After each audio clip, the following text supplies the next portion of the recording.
So mga tol, alam na nga po ng karamihan, pagkatapos pong dispatchahin ni Naoya Inoue si Ramon Cardenas kahapon sa T-Mobile Arena Las Vegas, ang sunod pong makakalaban ni Naoya Inoue mga tol ay si former Unified Super Bantamweight World Champion Murodjon Akhmadaliev ng Uzbekistan na magaganap na sa September 14 sa Japan. So dahil matagal-tagal pa ang hihintayin ni Akhmadaliev, lalaban muna si Akhmadaliev sa iba para sa tune-up fight nito. At ayon po sa balita mga tol mula sa boxing scene, kasado na po ang laban ni Akhmadaliev sa May 30 na magaganap po sa Mexico. Haharapin po ni Akhmadaliev mga tol ang Mexican fighter na si Luis Castillo. May record na 31 wins and 6 losses with 20 knockouts. Kailangan mo na magpagpag ng kalawang si Akhmadaliev mga tol bago harapin ang The Monster ng Japan. Pero big test umano para kay Akhmadaliev itong makakalaban niyang Meksikano bago harapin itong si Inoue. Hindi rin daw biro kalaban itong Meksikano mga tol. Samantala, may banta naman po agad si Akhmadaliev mga tol kay Naoya Inoue. Pinanood po kasi ni Akhmadaliev mga tol ang interview kay Inoue noong sabihin ni Inoue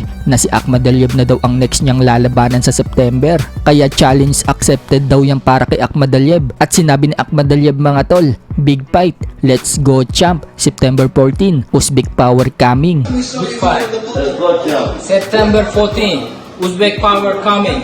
So nagbanta po si Akhmadaliev mga tol kay Inoue na paparating na umano sa September 14 sa Japan ang power ng Uzbek. So yan pong laban talaga ang inaabangan ng mga boxing fans. Ang makaharap ni Inoue ang isa sa pinakamagaling sa Super Bantam. Matatandaan na sinabi po ng sports analyst natin dito sa Pinas na si Atty. Ed Tolentino na si Akhmadaliev at Casimero umano ang threat dito kay Inoue. Sa kabilang banda naman mga tol, nagsalita na po ang trainer ni Ramon Cardenas na si Joel Diaz. Bagamat natalo si Ramon Cardenas kay Inoue, sinabi po ni Joel Diaz mga tol na alam daw niyang may power si Ramon Cardenas para masaktan si Inoue. Hindi daw nasaktan si Cardenas sa mga suntok ni Inoue noong ihinto ng referee yung laban. Nalula daw si Cardenas sa dami ng pinakawala na suntok ni Inoue. Yun daw ang nagpahirap kay Cardenas. Hindi na rin daw siya nagulat mga tol na matutumba itong si Inoue dahil bumagsak na daw itong si Inoue sa ibang fighter. Flash knockdown daw yung nangyari.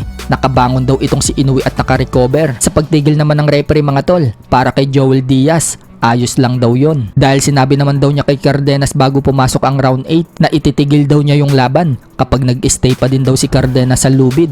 Ayaw daw kasi niya makitang tumatanggap na maraming suntok si Cardenas sa lubid. Samantala, sa mga nagmamaliit naman po kay Cardenas at sinasabing Uber driver siya at Lyft driver, ito po yung sinabi ni Cardenas sa post niya, how about this Lyft driver now? So bukod po sa pinabagsak niya si Inoue na halos ma-upset niya, ay kumita din po ng limpak-limpak na salapi si Cardenas. Kaya sampal po yun sa mga nagsasabing delivery rider lang siya. Ayon pa nga sa report mga tol, kumita umano si Cardenas ng 1 million to 1.5 million US dollars. Habang si Inoue naman mga tol, kumita daw sa laban na yan ng 7 million to 8 million US dollars. So kung nasa 1.5 million US dollars po ang kinita ni Cardenas, nasa 83 million pesos po yan sa pera natin. Habang si Inoue naman mga tol, kung 8 million dollars po ang kinita niya, nasa 444 million pesos po yan sa pera natin. Sobrang laki po ng mga kinita nila mga tol. So kahit hindi na po mag-delivery rider itong si Cardenas. Sa ibang balita naman mga tol, former 3 Division World Champion General Casimero may panibago na naman pong banat kay Naoya Inoue sa social media. Wika po ni Casimero mga tol,